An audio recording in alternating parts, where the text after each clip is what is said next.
seorang burung itu bukan sarjana atau apa, tapi dia pulang pasti membawa makanan buat anaknya. Nah, kita perlu optimis itu ya, bahwa selagi bisnis yang kita lakukan karena ibadah pasti akan melahirkan banyak keberkahan gitu. Setelah kita sakit itu, kita sehat lagi, kita bangkit lagi. Jadi ketika usaha itu jatuh, jangan langsung terpuruk. Yakin saja bahwa semua proses usaha itu pasti, semua apapun, saya rasa semua bidang apapun pasti ada turun naiknya.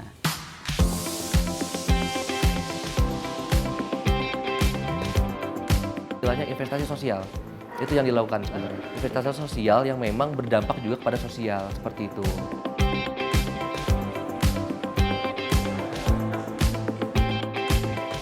Balik lagi ke teori social entrepreneur. Social entrepreneur itu adalah definisinya seseorang yang memahami permasalahan lingkungannya dan dia mencoba untuk melakukan solusi terhadap permasalahan tersebut.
Nama saya Bapak Sukatma, ya. Beralamat RT 2 RW 03 Desa Tegalwaru, Kampung juga Tegalwaru, Kecamatan Ciampea, Bogor Barat. Dalam keseharian saya sebagai pemilik usaha dan sekaligus karena kami kekurangan tenaga kerja, sekaligus juga mengerjakan atau menjahit pula.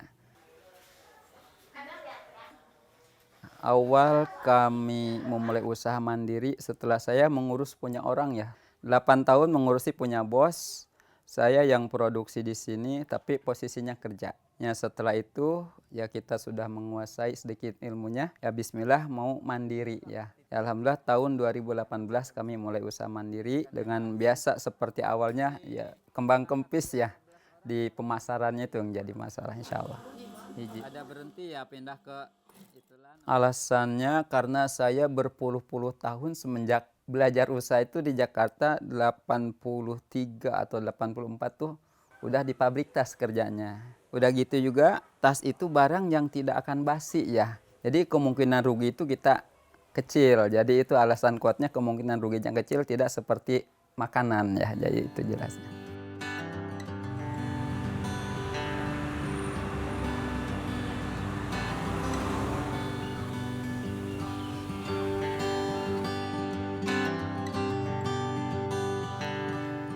Nama saya adalah Ibu Setia.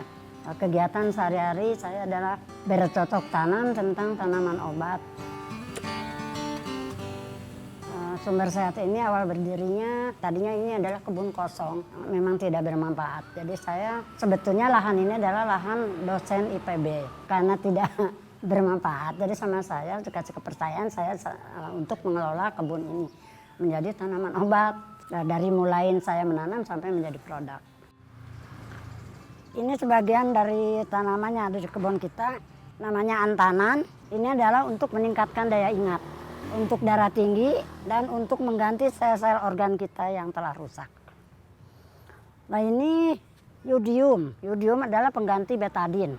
Jadi kalau kita luka, jadi kita nggak usah perlu ke dokter, kita cukup potes ini langsung teteskan getahnya.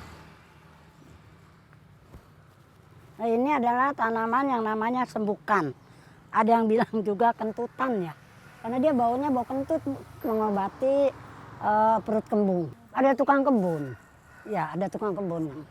Ibu hanya memandu, mengatur ini harus ditanam begini seperti ini. Karena tanaman obat ini kan sekarang sudah mulai langka. Di samping itu kita tidak fokus, kita harus berobat ke dokter. Bagi orang yang jauh ke tempat klinis mau nggak mau kan kita harus memakai tanaman yang ada di sekitar halaman rumah kita atau kebun kita gitu. Jadi memanfaatkan menjadi obat terutama dalam untuk pertolongan pertama ya sebelum kita ke dokter. Ya syukur alhamdulillah kalau dengan tanaman obat ini kita bisa menyembuhkan berbagai penyakit.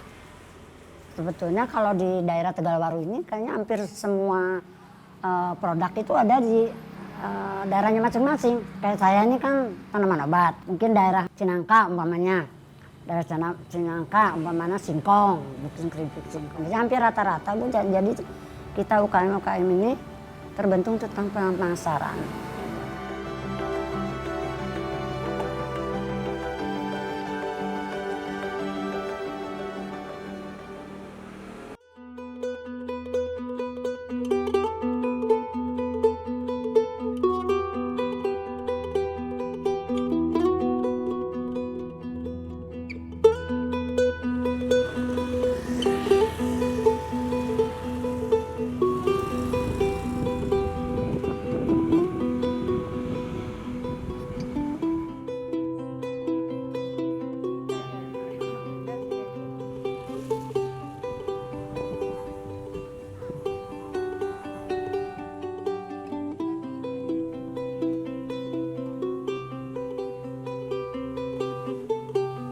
Nama saya Tati Kancaniati, saya penggagas ya, founder dari Kampung Wisata Bisnis Tegalwaru. Alhamdulillah dari pengalaman dari Kampung Wisata Bisnis Tegalwaru ini, saya juga melakukan program-program ya di beberapa desa di seluruh Indonesia.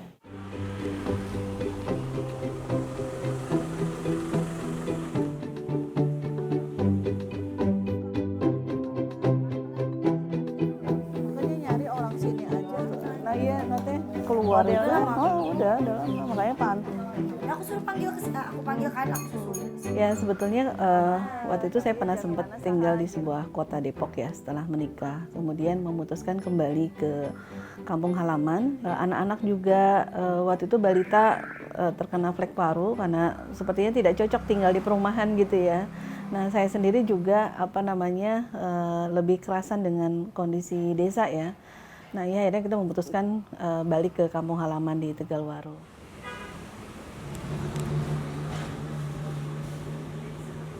Assalamualaikum Mak, Damang.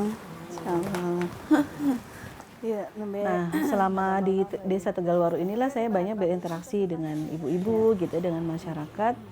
Nah saya melihat juga data-data tentang desa Tegalwaru saat itu di tahun 2006 ya. Jadi waktu itu statusnya masih desa sangat tertinggal, tingkat gizi buruk dan lain sebagainya, juga tingkat pengangguran yang masih ada dan lain sebagainya. Nah itu yang berawal dari tingkat kemiskinan tadi, saya mencoba apa yang bisa saya lakukan. Dan ditakdirkan tahun 2008 saya ikut sebuah program namanya Social Entrepreneur Leader tentang pola-pola pemberdayaan masyarakat gitu. Nah ternyata setelah saya keliling gitu ya, ini masyarakatnya unik gitu. Ada yang bisa bikin tas, ada yang bisa bikin pandai besi, ada yang bisa bikin industri kreatif gitu ya. Jadi saya rasa ini sebetulnya desa ini bisa meningkat begitu ya secara IDM dengan masyarakat begitu banyak keahlian.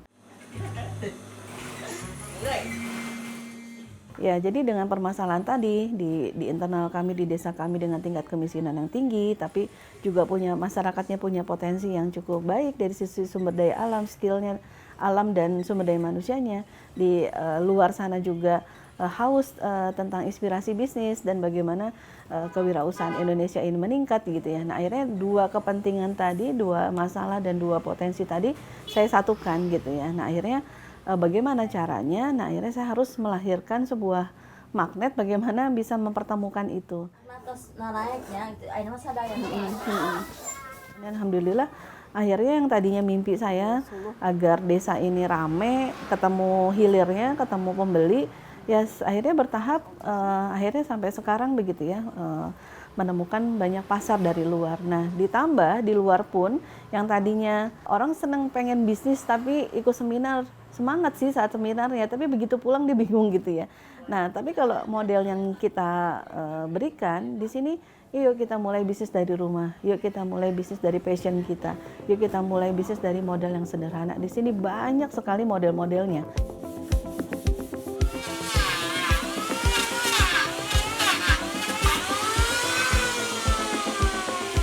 Ini kemarin mau bantuan tuh ya. Saya melihat Bu Tati itu prinsip ya orangnya. Dia punya prinsip yang kuat, jadi dengan rintangan, dengan halangan yang sedikit-sedikit itu kelihatan beliau terus berjalan, terus maju. Alhamdulillah sampai hari ini beliau masih terus maju ya, terus berjalan. Buktinya masih banyak tamu-tamu ke tempat kami, hampir setiap bulan itu ada.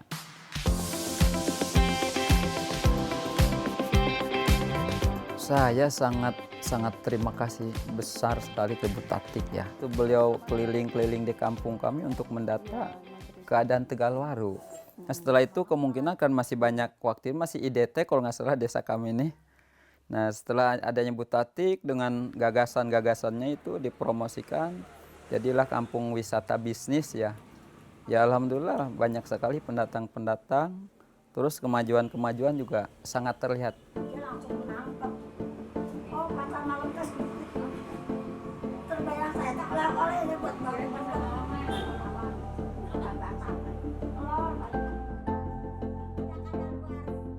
Sangat tangguh Bu, dengan ujian-ujian yang datang itu dia cukup bisa melewatin. Ada pihak-pihak yang nggak setuju, yang menentang, banyak soal itu.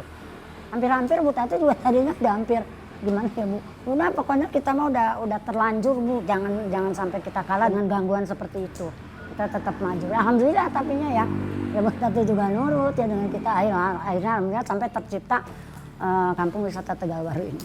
Jadi tidak kecil hati Bu Tati juga tetap berjuang. Ya awalnya memang dulu kita berdiri sendiri maksudnya ya sebelum Bu Tati masuk. Jadi setelah Bu Tati masuk tahun 2008 kalau nggak salah akhirnya kita bekerja sama tentang pemasaran. Jadi untuk meluaskan pemasaran sehingga datang tamu dari berbagai daerah dengan adanya kampung wisata. Ya dengan adanya bantuan dari Bu Tati tentang kampung wisata bisnis.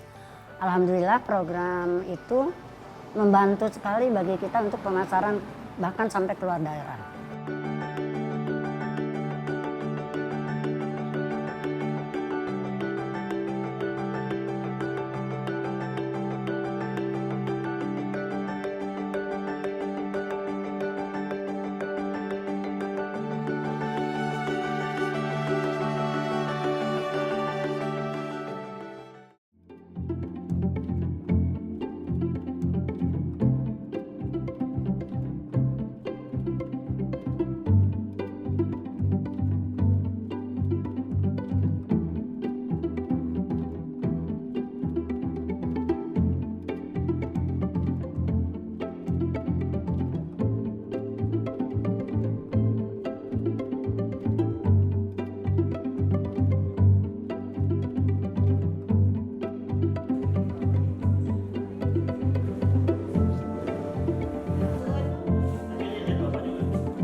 Di Desa Tegalwaru ini sebenarnya kita di kampung wisata bisnisnya ya, kita membuka program magang. Tapi selain magang pun kita membuka juga program KKN gitu ya.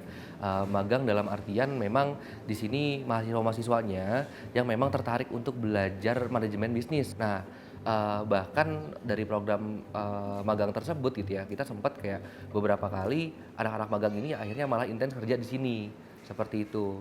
Dan kita memang senang lah untuk berkelanjutan seperti itu ya. Dan untuk teman-teman yang hari ini hadir di sini sedang melakukan program magang dari Perguruan Tinggi Ilmu Al-Quran, mereka berjumlah sekitar 7 orang ya. Dan nanti mereka akan melakukan magang dan serta membantu UMKM di sini gitu. Jadi nggak cuma sekedar mereka belajar, tapi mereka juga membantu para pelaku UMKM dengan cara apa? Yaitu dengan cara membuat konten marketing untuk para produk-produk yang ada di UMKM tersebut. Seperti itulah gitu untuk produk-produk senian gitu. Produk kayaknya agak sulit karena pertama kebutuhan produknya itu bukan kebutuhan yang konsumtif. Itu juga. Ini kan bisa dijual kan kayak gantungan merchandise ya, tahu oh ini wayang, berarti ada wayang sini gitu. Terus macamnya. Ya, betul. Apa sih yang membedakan wisata edukasi di Tegalwaru ini dengan desa-desa lainnya? Yaitu adalah kita memilih desa edukasi yang berdasarkan edukasi kepada bisnis seperti itu. Di mana aset-aset yang ada ternyata di masyarakatnya di Tegalwaru ini merupakan UMKM yang berbasis home industry atau usaha rumahan seperti itu. Makanya akhirnya diusunglah si wisata edukasi bisnis sebagai si tema untuk berkegiatan pariwisata menuju ke Desa Tegalwaru tersebut. Kampung Wisata Bisnis Tegalwaru di sini adalah membantu awal mula itu adalah planning bisnisnya dulu. Setelah itu baru nanti dibantu dalam segi pemodalan sampai akhirnya nanti akan diprogram selanjutnya marketing si produknya itu dimarketingkan dijual sampai akhirnya kita ketemu sama penjualnya seperti itu ya. Nih yang ganteng nih. Di bulan ini gimana nih ada pemasaran? Jadinya enak. Ya kan kesempatan nih. Cesi kan belum Bisa lebih enak, nyantai, nggak keburu-buru malam takbiran harus ngerjain pesanan. Yang penting mah itu kita Pertama mungkin mencintai apa yang dia buat dulu ya, karena entrepreneur itu sebenarnya ada produk barang, ada produk jasa. Itu pertama harus cinta dulu sama apa yang mereka jual gitu. Karena kalau mereka udah cinta sama produk yang dia jual gitu ya, itu dia akan menemukan apapun celahnya, apapun caranya untuk menjual si produk ini, untuk mengenalkan si produk ini agar orang-orang juga cinta sama produk yang dia buat. Itu dulu sih mungkin kunci awalnya ya. Baru setelah itu ya sudah pasti pertama belajar ya. Banyak bisnis-bisnis yang gagal karena dia asal-asal aja perhitungan segala macam gitu. Matematisnya ada, nilai ekonomisnya ada segala macam ya. Mungkin itu hal-hal basic yang memang semua orang sudah pahami itu, cuman yang mungkin saya tekankan adalah lebih ke cintaan atau kesukaan dalam produknya tersebut, mau itu barang maupun jasa seperti itu. Yang banyak karyawan apa yang satu aja? Kalau satu aja deket. Kalau yang banyak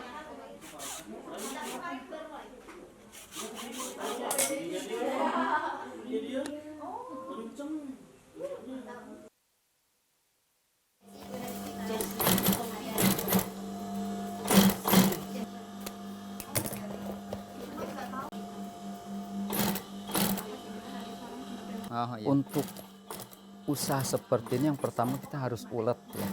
Harus ulet, ya banting tulang lah istilahnya, harus siap terjun ke lapangan. Dalam artian ketika ya tenaga kerja kita pada berhenti, kita mau ngomong harus turun ke bawah, harus turun ke produksi. Juga ya ketika kita sepi juga harus sabar. Jangan nyerah begitu aja. Kita harus, namanya usaha ya pasti semuanya tuh ada turun naiknya. Sabar aja, bersyukur aja ya insya Allah. Karena sepi pun nggak akan selamanya. Kita pergunakan ketika lagi orderan turun ya kita anggap kita sedang istirahat. Jadi yang penting ulet, yang paling utama itu jujur. Pengusaha apapun itu, termasuk karyawan pun menurut saya yang paling utama sekali adalah jujur. ada itu tuh di Mang dulu kan ada ya kan ada kan ada dia kerja di situ jualan di situ kata bapak ini parkirnya di depan galeri. Ini kita sedang bikin pesanan bos kita nih, bos Divya, untuk apa ya? Untuk pameran di IKEA ya, IKEA Sentul. Ini Divya nanti ada di IKEA Sentul ini. Hasilnya menurut saya kalau kita mandiri walaupun untungnya nggak besar memang, tapi namanya usaha sendiri kan, apalagi kita bisa menjahit sendiri kalau lagi kekurangan tenaga, kita dari hasil kerja juga dapat, dari keuntungan juga dapat, menurut saya malah double gitu. Assalamualaikum. Waalaikumsalam. Damang mak. Insyaallah teh. Nuju naon ieu? Damel risalna. Tos sabaraha seueur? Menurut saya ada dua hal ya. Jadi dia harus punya jiwa voluntary. Dia harus punya jiwa kerelawanan, kedermawanan. Kan dulu pernah abdi ieu nya naon teh usul aya dalemna entong bihun unggul gitu. Rada cepat basi ya kalau kayak gitu ya. Minyak natos naiknya ayeuna sadayana naik kayak gitu. Terigu nu cepet mah. Terigu apalagi mau lebaran gini nih. Terigu ibu meninggal 200 lebih. Kita akan menemukan sebuah permasalahan masyarakat yang kita juga harus menjadi bagian lokal hero-nya gitu ya, menjadi katalisator mereka. Jadi harus siap. Jadi kerelawan tadi. Dibayar ada uang, nggak ada uang, ada ya pokoknya dermawan gitu ya. Nah, yang kedua adalah silaturahmi. Karena kita butuh jaringan untuk bisa menyelesaikan permasalahan masyarakat ini, nggak bisa sendirian. Jadi kalau kita buat sebuah simulasi di sebuah teori partisipasi rural appraisal, kita tuh bikin kekuatan jaringan kita tuh di mana aja gitu ya, baik internal maupun eksternal, sehingga kita bisa mengentaskan masalah yang sedang kita hadapi gitu. Jadi dermawan dan silaturahmi. Kemarin kan Kalija juga beli tuh. Kalija juga beli di Cibangkit. Itu kekuatan gasnya lebih kuat. Kasih ini dulu tuh, kudu kia ke kia. Anak-anak Jadi untuk para penggiat UMKM di seluruh Indonesia ya. Jadi saatnya kita menemukan diri, passion kita dulu ya. Di mana sih kita merasa nyamannya gitu ya. Jadi setelah kita menemukan passion diri, kemudian merasa pilihan usaha ini bisa membuat kita itu ibaratnya melakukan bisnis tapi sama seperti melakukan hobi. Nah, harus sampai ke level itu gitu. Kalau masih terbebani akhirnya malah bisnis ini jadi berhutang, jadi cekcok di rumah, ya harus di ini lagi, dicari lagi gitu ya, yang kira-kira di fashionnya di mana.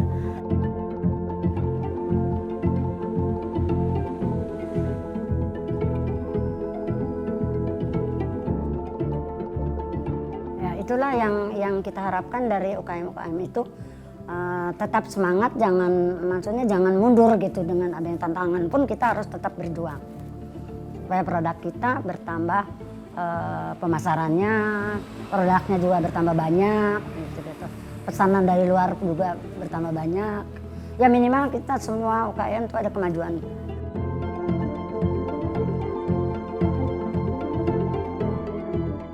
Untuk mitra-mitra UMKM ya konsistensi sih, intinya itu benar, konsistensi di mana saat apapun kendalanya, apapun situasinya, selama konsistensi pasti akan nemuin jalannya kemana, seperti itu, akan menemukan untungnya itu di mana, seperti itu.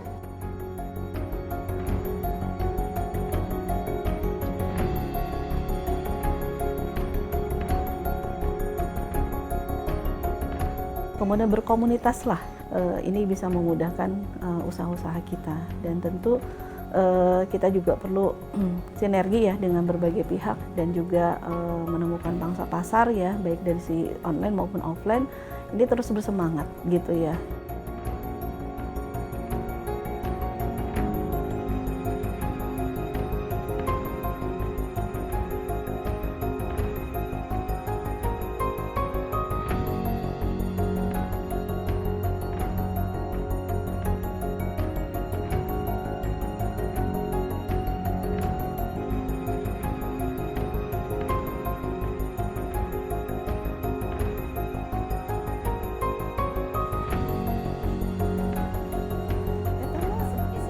Seru tanam mesinnya ada dari nujurnya rada heras.